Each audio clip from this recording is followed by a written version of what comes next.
আমার ভিতরে একটা ভালো লাগা কাজ করতেছে আমার এই সামনে উপবিষ্ট অভিভাবকদের দেখে। আসলে আপনাদের ভিতর যে এই যে আগ্রহ, ছেলে মেয়েদের দিকে যে নজর, এই ভালোবাসা, এটাই আপনাদের উপস্থিতিতে প্রমাণ করে যে না আপনারা আসলে ছেলে মেয়েদের নিয়ে ভাবতেছেন। এই সমাজ ব্যবস্থায় এটাই আমাদের দরকার। আসলে আমি এই ছেলে মেয়েদের কিছুই বলে বোঝাতে পারবো না।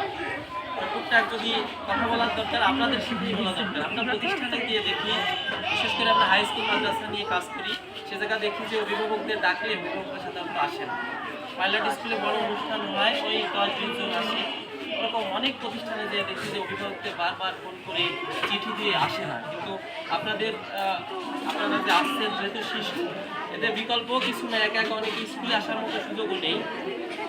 তো বিশেষ আমার স্বাস্থ্যবান আমারও বলেছেন, আসলে বিশেষ কিছু বলার নাই। আপনারা আগামী যে নতুন বছর আসতেছে, আপনারা জানেন আজকের দিন অতিবাহিত হলে আগামীকাল থেকে 2025 সাল শুরু হবে। এই নতুন বছরটাকে আমরা নতুন করে সাজাবো, আমাদের পরিবারকে থেকে আমরা শুরু করব। আমরা যদি আমাদের পরিবারকে সুন্দরভাবে গোছাতে পারি, আমরা একটা সুন্দর রাষ্ট্র পাবো।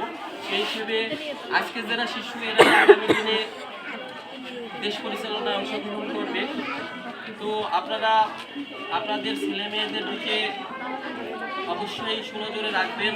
আপনি যদি এই শিশুকাল থেকে এই ছেলে মেয়েদের ভিতর সুশিক্ষা, নৈতিক শিক্ষা, ধর্মীয় শিক্ষা ঢুকাই দিতে পারেন তার ব্রেনে, তার মগজে, তার মননে, তাহলে কিন্তু আপনারা দেখতে পাচ্ছেন এলাকা তার সহপাঠীরে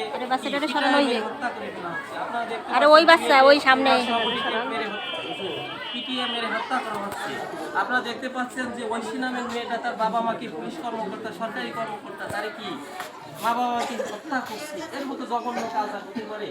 তো আমাদের এই সময় এসেছে এখন ছেলে মেয়েদেরকে ধর্মীয় শিক্ষা দেওয়া, নৈতিক শিক্ষা দেওয়া। ছেলেমেয়েরা কী করছে এটা আমাদের এই ছোটো ছোটো ছেলেমেয়ে ছাড়াও আমাদের পরিবারে অনেক স্কুলগামী, হাই স্কুল, বিশ্ববিদ্যালয়, বিভিন্ন জায়গায় পড়ে, এরকম স্টুডেন্ট আমাদের আছে। তো আপনারা সব দিকেই খেয়াল রাখবেন যে আমরা আসলে এরকম ভালো স্টুডেন্ট চাই না, আমরা ভালো মানুষ চাই, তাই না? আমাদের দরকার একটা নৈতিক জ্ঞান সম্পন্ন, ধর্মীয় জ্ঞান সম্পন্ন এবং একজন ভালো মানুষ আমরা চাই। আমরা সবাই প্রতিজ্ঞা করবো যে আমাদের পরিবার থেকে এই কাজটা আমরা শুরু করবো। আমাদের যে সন্তানরা আছে, আমাদের যে ভাইয়েরা আছে, মেয়েরা আছে, এদের দিকে আমরা নজর রাখবো।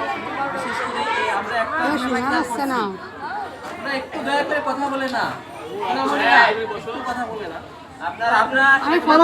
দেখতে পাচ্ছি যে ছোট থেকে শুরু করে বৃদ্ধ পর্যন্ত আমরা এখন কি আমাদের সময়টা অনেক আমরা দেখি মোবাইল নিয়ে ব্যস্ত হয়ে যাই, ফেসবুক, ইউটিউব বিভিন্ন করে। তা আমি বড়রা যদি এই মোবাইল নিয়ে ব্যস্ত থাকি, আমার সন্তানরা তো চাবে যে আমাকে মোবাইল দাও, এরপরে আমি খাওয়া দাওয়া করবো। মোবাইল না দিলে আমি খাওয়া দাওয়া করবো, কার্টুন চালাই দাও, তাহলে আমি খাওয়া দাওয়া করবো।